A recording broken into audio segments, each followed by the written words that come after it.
there are organizations in our area that do amazing things, and CASA is no exception. Joining me now is Taryn Marco, the CASA Program Director, and Sharon Getters, a CASA Advocate. Hi, ladies. Hi. Thanks so much for coming this morning. So for anyone who doesn't know, what is CASA? Oh, CASA stands for Court Appointed Special Advocates. And what we do is we are volunteers that help kids that are involved in the court system that have been removed from their parents' care. We advocate for their best interests while they are in foster homes, while they're finding their permanent home at the end of their court program. So you're very important. We are. We like to think so. Yeah. Taryn, you are the program director, so how long have you been involved with CASA? I came to CASA in 2011, so it's been 8 years that I've been involved with the program. Been the director for 6, and during that time we've really been able to expand our volunteer base, so we've grown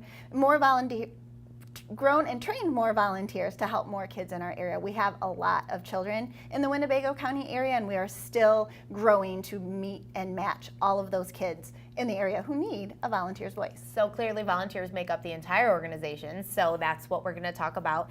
The volunteer has 3 main roles. Yes. And what are they? They are to develop a relationship with the kids first and foremost. Our underlying goal is to find these kids a safe and permanent home as quickly as possible. But there are so many other pieces that come in along the way. So our volunteers get to know what their lives are like, talk to the important people in their lives, from their parents, their teachers, their foster parents, their caseworkers, and inform the judge what the child really needs and wants while they are outside of their parents' care. Those are pretty important things. So you need the volunteers because obviously that is the entire organization is made up of volunteers, correct? It truly is, because there are so many people who their job is to help these kids and families become whole and become stronger for our children to grow in a safe and nurturing environment.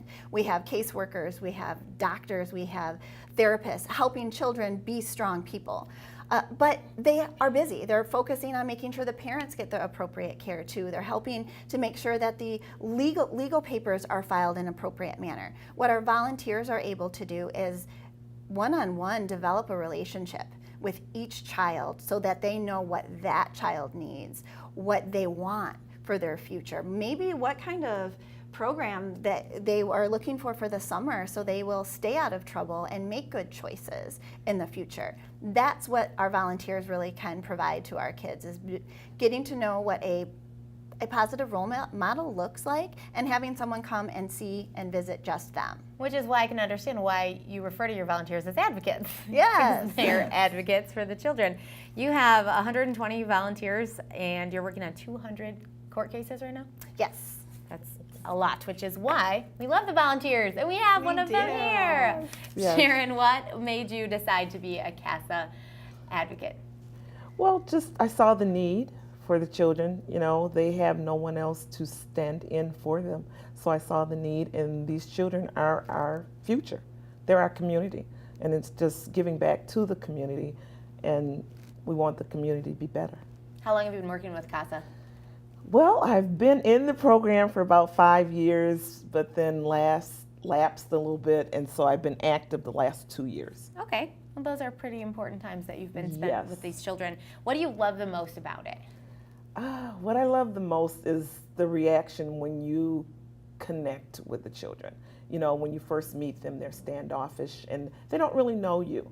So you have to build that bonding relationship with them. And so once you get there, and when their faces smile up, when they, you know, just smile and they light up when they see you, it's rewarding just to know you're having some impact in their lives, you know, something positive. Well, you smile a lot when you talk about it, so I think it goes both ways. I think they're smiling and you're smiling. Taryn, who can volunteer?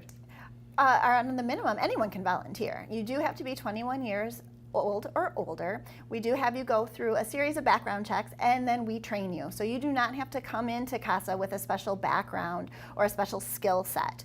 Basically, CASAs are able to bring practical sense to these families and to help along those lines. We train our volunteers through a pretty intense training.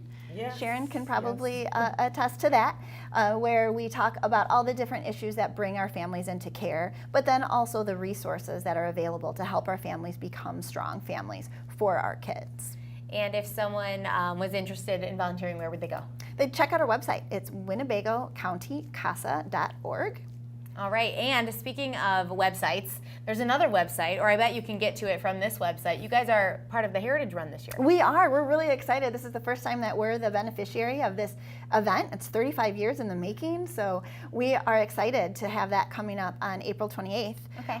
We'll be running on the historic roads of Rockford, down South Rockford a little bit. It's a whole new course, and we're really excited to be a part of that and get the community out there and be healthy and run. Yeah, and it's all kinds of running, right? You can be like a pro runner. I mean, is it a marathon? It's a 10K. Okay, 10K. It's a 10K, and they also have it split down to a 2-mile run too. Okay. Or you can walk it too. You don't have to be a pro runner to run the run, but it's just a fun way to get out there, and hopefully the weather will be nice. Oh, for sure. And I'll guarantee it for okay, you. Fabulous, fabulous. So make sure that you sign up to be part of the Heritage Run. Thank you so much for coming, ladies. After a quick timeout, we'll be back, and we're getting creative with the Discovery Center. As you know, April 14th is my favorite day of all because it's my birthday.